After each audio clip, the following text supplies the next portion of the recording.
मसीह में आप सबकी सलामती हो। हम आपको कैलवरी एवेंजेलिकल अपोलोजेटिक सोसाइटी की इस सीरीज इंट्रोडक्शन टू जनरेशंस के तीसरे एपिसोड में खुशामदीद कहते हैं। पिछली वीडियो में हमने साइलेंट जनरेशन यानी खामोश नस्ल या पुश्त के बारे में बात की थी।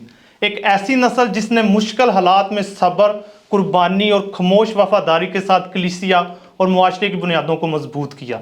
हमने ये भी सीखा कि अगरचे उनका ईमान गहरा और अमली था, मगर सवालात और मुकालमाबाजी में कमी बाज़ औक़ात इस नस्ल और आइंदा नस्लों के दरमियान एक खला बन गई। आज हम जिस नस्ल पर गुफ्तगू करने जा रहे हैं वो इसी खला, तब्दीली और नए समाजी हालात के बीच परवान चढ़ी। माहरीन इमरानियात इस नस्ल को बेबी बूमर्स कहते हैं। बेबी बूमर से मुराद अमूमन वो अफराद हैं जो 1946 से 1964 के दरमियान पैदा हुए। दूसरी जंग अजीम के इख्तिताम के बाद दुनिया के कई हिस्सों में बच्चों की शरह पैदाइश में गैर मामूली तौर पर इजाफा हुआ, जिसे बेबी बूम कहा जाता है। जंग के खात्मे के साथ ही लोगों में अमन, इस्तेहकाम और बेहतर मुस्तकबिल की उम्मीद पैदा हुई। ये नस्ल उसी उम्मीद के माहौल में पली बढ़ी।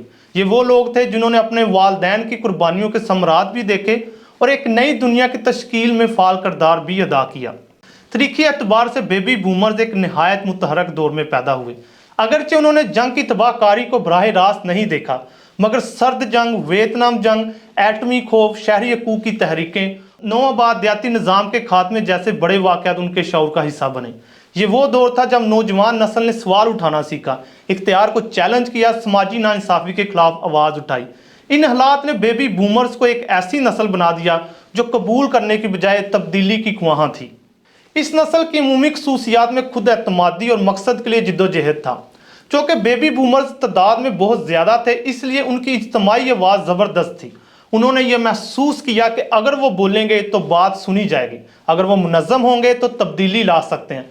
साइलेंट जनरेशन के बरक्स, जो इख्तलाफ राय को खामोशी में समेट लेती थी, बेबी बूमर्स ने खुलकर इजहार ख्याल करना सीखा। उनके नज़दीक कामयाबी सिर्फ जिम्मेदारी को पूरा करने का नाम नहीं था, बल्कि असरअंदाज होने और फ़र्क पैदा करने का जरिया भी थी। ख़ानदानी और समाजी इक़दार के लिहाज से बेबी बूमर्स ने रवायत को मुकम्मल तौर पर तर्क नहीं किया, मगर इस रवैये में नरमी और तब्दीली ज़रूर देखने में आई। इस नस्ल में ख़ानदान अब भी अहमियत का हामिल था, मगर वालदैन और बच्चों के तल्लुक़ में मुकालमाती गुफ्तगू ज़्यादा नुमायाँ हुई। बच्चों की तालीम, राय और जज्बात को पहले से ज़्यादा अहमियत दी जाने लगी। जहाँ साइलेंट जनरेशन में नज़्म व ज़ब्त था, वहाँ बेबी बूमर्स ने तल्लुक़ और जज्बाती कुर्बत को बहुत ज़्यादा अहम समझा। ये तब्दीली कई हवालों से मुस्बत होने के साथ साथ नई पेचीदगियाँ भी लाई। तालीम और काम के तस्वुर में बेबी बूमर्स ने नुमायाँ तब्दीलियाँ की। इस नस्ल के नज़दीक तालीम सिर्फ बका का ज़रिया नहीं, बल्कि तरक्की और अपने ख्यालात के इजहार का रास्ता भी थी। यूनिवर्सिटीज़ और पेशा वराना अदारों में दाखिला बढ़ा और करियर को ज़ाती शनाख्त का हिस्सा समझा जाने लगा। अब काम सिर्फ फ़र्ज नहीं, बल्कि मकसद और कामयाबी का म्यार बन गया था। इसी सोच ने इस नस्ल को मेहनती, मुकाबला पसंद और तरक्की के लिए कोशा बनाया। बाज़ औक़ात यही सोच रूहानी तवाज़ुन के लिए एक चैलेंज भी बन गई। टेक्नोलॉजी के हवाले से बेबी बूमर्स एक अबूरी या दरमियानी नस्ल थी। उन्होंने ना तो मुकम्मल तौर पर टेक्नोलॉजी के बगैर ज़िंदगी गुजारी और ना ही डिजिटल दुनिया में आँख खोली। रेडियो के साथ साथ टेलीविज़न आम हुआ, जिसने सोच, सकाफत और मजहबी पैगाम रसाई पर गहरा असर डाला। टेलीविज़न के साथ मशहूर वाइज़ीन, बड़े बड़े इज्तिमात और मजहबी प्रोग्राम घरों तक पहुँचे। इसने ईमान की तशहीर के लिए एक वसी प्लेटफॉर्म मुहैया किया, मगर इसके साथ ही ईमान को एक प्रोग्राम या परफॉर्मेंस बनाने का खतरा भी पैदा हुआ। मजहबी रुझान के एतबार से बेबी बूमर्स का रवैया साइलेंट जनरेशन से मुख्तलिफ था। ये नस्ल ईमान को संजीदगी से लेती थी, मगर सवालात भी करती थी। इनके लिए ईमान सिर्फ विरासत नहीं, बल्कि ज़ाती तजर्बा बनने लगा। इसी दौर में रूहानी बेदारी की तहरीकें, बाइबल स्टडी के ग्रुप्स और मिशनरी सरगर्मियाँ बढ़ी।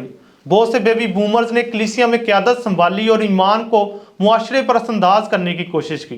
ताहम इसी नस्ल के कुछ अफराद ने कलीसिया से मायूसी भी महसूस की, खास तौर पर जब कलीसियाई पासबानों और मसीही इदारों की तरफ से उनके सवालात के जवाब ना मिल सके। कलीसिया में बेबी बूमर्स का किरदार निहायत नुमायाँ है। उन्होंने साइलेंट जनरेशन की रखी हुई बुनियादों पर इमारत खड़ी की। कलीसिया में प्रोग्राम, नौजवानों की खिदमत, मौसीकी कॉन्फ्रेंसों और तरबियत के सिलसिले शुरू किए। ये नस्ल तंजीम, मनसूबाबंदी और वसअत पर यकीन रखती थी। आज भी बहुत सी कलीसियाओं में क़यादत के अहम ओहदों पर बेबी बूमर्स मौजूद हैं और कलीसियाई ढांचे पर इनका असर काफ़ी गहरा है। पाकिस्तान के तनाज़ुर में बेबी बूमर्स का तजर्बा गैर मामूली अहमियत रखता है। क्योंकि ये वो नस्ल थी जो एक नए वजूद में आने वाले मुल्क के इब्तदाई सालों में परवान चढ़ी थी। ये वो दौर था जब पाकिस्तान अपनी शनाख्त, निज़ाम और समाजी ढांचे की तश्कील साजी के मराहल में से गुजर रहा था, और इसी माहौल में पाकिस्तानी मसीही बेबी बूमर्स ने अपनी ज़िंदगियों की बुनियाद रखी। इस नस्ल ने बड़े पैमाने पर मिशनरी तलीमी इदारों से तालीम हासिल की, जहाँ नज़्म ज़ब्त, खिदमत और अखलाकी इक़दार पर खासा जोर दिया जाता था। अक़लियती हैसियत के बायस उन्हें समाजी दबाव, महदूद मौक़ों और बाज़ औक़ात इम्तियाजी रवैयों का सामना भी करना पड़ता था, लेकिन इसके बावजूद उन्होंने मेहनत, साबित कदमी और ईमान के साथ आगे बढ़ने का रास्ता इख्तियार किया। पाकिस्तानी मसीही बेबी बूमर्स ने कलीसिया की तंजीम और इस्तेकाम में कलीदी किरदार अदा किया। उन्होंने ना सिर्फ कलीसियाओं को मुनज़्ज़म किया, बल्कि तलीमी इदारे, हस्पताल और समाजी खिदमत के मुख्तलिफ मनसूबे भी कायम किए, जिनके असरात आज तक महसूस किए जाते हैं। इस नस्ल ने साइलेंट जनरेशन की कुर्बानियों और रूहानी बुनियादों को अमली शक्ल दी, और ईमान को महज इबादत तक महदूद नहीं रखा, बल्कि उसे समाजी खिदमत, दयानतदार मेहनत और मुआशरे में मुस्बत किरदार के जरिए ज़ाहिर किया। उनके नज़दीक मसीही ईमान का मतलब सिर्फ अकीदा नहीं, बल्कि अमल, जिम्मेदारी और मुआशरे के लिए बरकत बनना था। अगर हम बेबी बूमर्स का मुतवाज़न जायज़ा लें तो हमें उनकी खूबियों के साथ साथ कुछ खामियां भी नज़र आती हैं। उनकी ताकत, उनका जोश, क़यादत और विजन था, ताहम बाज़ औक़ात यही प्रोग्राम और सरगर्मियाँ रूहानी गहराई पर हावी हो गईं। कामयाबी को अददी नताइज से नापा जाने लगा और नई नस्ल के सवालात को मुकम्मल जगह ना मिल सकी। इन बातों का मकसद इल्ज़ाम लगाना नहीं, बल्कि सीखना है, ताकि कलीसिया मुस्तकबिल में बेहतर फैसले कर सके। कलाम मुक़द्दस हमें याद दिलाता है कि जहाँ रोया नहीं वहाँ लोग बेकैद हो जाते हैं। मिसाल 29 बाब और 18 आयत। बेबी बूमर्स ने रोया देखी, मंसूबे बनाए और आगे बढ़े। मगर बाइबल मुक़द्दस हमें यह भी सिखाती है कि रोया के साथ साथ हिकमत, फ़रोतनी और नस्लों के दरमियान रबत भी ज़रूरी है, ताकि कलीसिया मुत्तहद रहे और मसीह का बदन तरक्की करे। आज जब baby boomers, generation x, millennials यानी जनरेशन वाई और जनरेशन जी एक ही कलीसिया में मौजूद हैं, तो इख्तलाफात का ज़ाहिर होना एक फितरी अमल है। बेबी बूमर्स को नई नस्ल बाज़ औक़ात पुराने ख्यालात का हामिल समझती है, जबकि बेबी बूमर्स नई नस्ल को गैर संजीदा महसूस कर सकते हैं।